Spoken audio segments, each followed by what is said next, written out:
Stephen Howson for Full Time Devils. I'm here with Tony Park, Manchester United youth historian and author. This is part 2, where we cover the under-21s. If you've not seen part 1, where we cover the under-18s, go and check that out. The link is in the description below. So, Tony, under-21s, doing all right, aren't we? How's the season going? Well, again, top of the league after defeating Manchester City last night. What was that again? Top of the league after defeating Manchester City last night. Do you want me to say that again?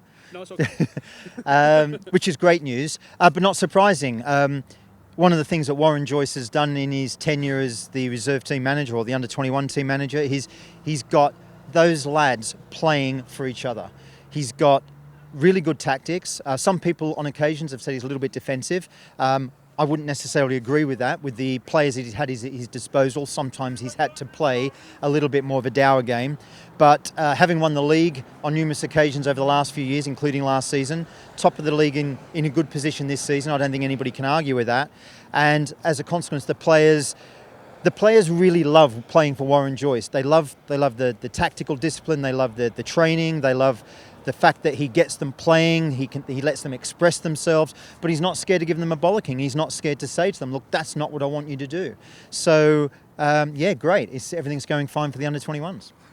And I absolutely agree. And not only is it all going great, it's a very young under-21s, and we're winning these games without the likes of Pereira and Januzaj and other eligible players that we could be using.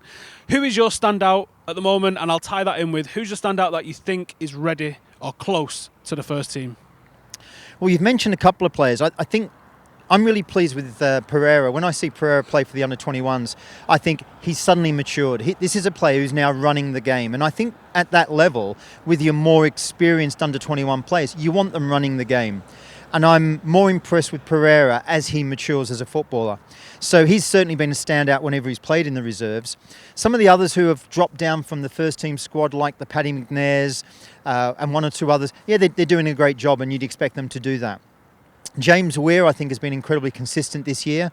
But the two or three players that have kind of stood out for me, one's an under-18 who has come up, and that's Joe Riley. I think Warren has switched him to a fullback role, and he seems to be relishing in that responsibility, and also he's involved more. Sometimes wingers, they can drift in and out of games and they're not so involved. By putting him as fullback, he's got really involved in the play, but because he's a winger by nature, he's able to bomb forward and support the attack. So Joe Riley's one that I've been really impressed with. The other players who have really shone for me, one's just got a couple of injuries, and that's Sean Goss.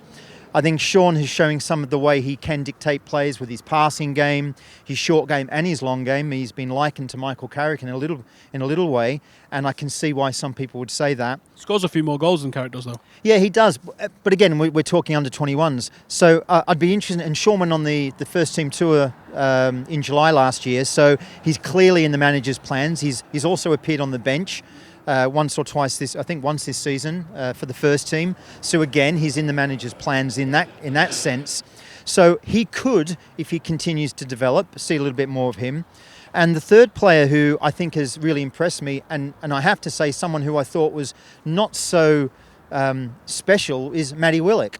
I think he's come into the under-21s in that sort of transitional period. He's not an 18, he's not an experienced 21 player, and he's filled out a little bit, and he's putting in some really strong displays. He's kind of showing what the coaching staff must have seen in him 2 or 3 years earlier, and I've been really impressed. And I think, certainly for me, I'm going to be watching him a little bit more closely than I perhaps have done on other performances, just to see how he continues to do that. So they're the players I'd be watching out for. Just on it. One thing that's sort of hit the news in the last couple of days, Ed Woodward has made the announcement that we are going to be finally announcing a director of the academy in the coming days. What do you think a new director of the academy is going to bring in? Do you think we've been a little bit rudderless over the last 18 months or so? Yeah, I do.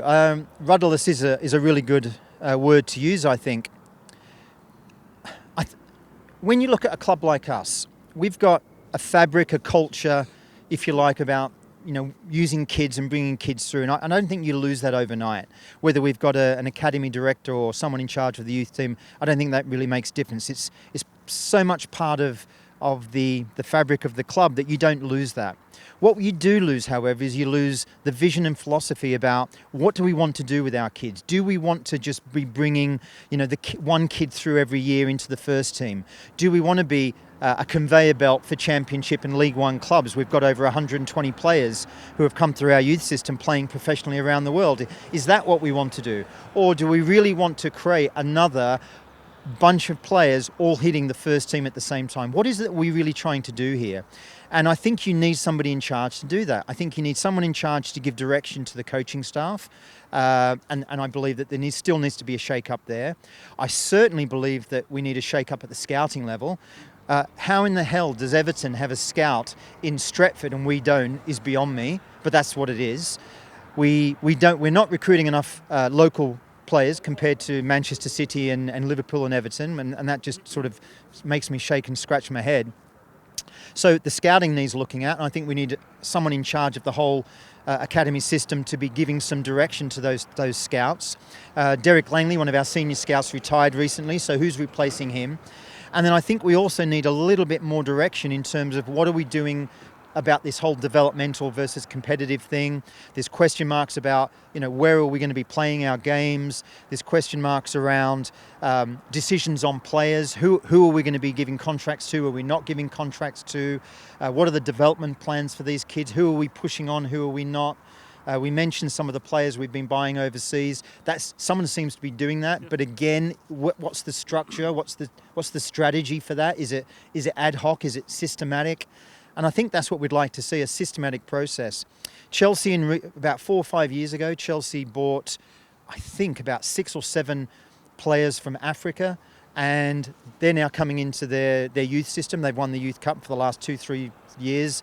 And they're dominating the competition. They beat us 5-1 recently, which was, embarrassing. And they thoroughly deserved it. They was a fantastic side. They was pretty much better than us in every department, wasn't it? And those lads have been together since they were 12, 13, 14 years old. Our lads aren't doing that, and I think we're behind the ball game in terms of that extent. There's been lots of write-ups about what City's doing, and it's all very well to people say, well, we're okay, we're still getting kids hitting the first team, but that's from 5 years ago. Jesse Lingard was a youth player in 2010. Cameron Borthwick-Jackson, he's been a youth player 3 or 4 years ago. Paddy McNair, the same. Andreas Pereira, the same. I'm not worried too much about today, but what about 2 or 3 or 4 years down the track? City and Chelsea have built their preparations for the future 4 years ago. We've not done that, and I think we are behind. I think we do need to catch up. Thank you, Tony. If you've just watched this part, make sure you go and check out part 1 where we cover the under-18s. This was the under-21s. Stick it in the comments what you think. What do you think the importance of a director of academy is going to be for us, and are you enjoying watching the under-21s this season? Are we going to win a back-to-back title? I think we are. Tony thinks we are. Thank you for watching. See you soon. This is a 2-part review that we're going to have where they cover the under-21s and under-18s. This is the under-18s. So, Tony, under-18s, how have they done this season?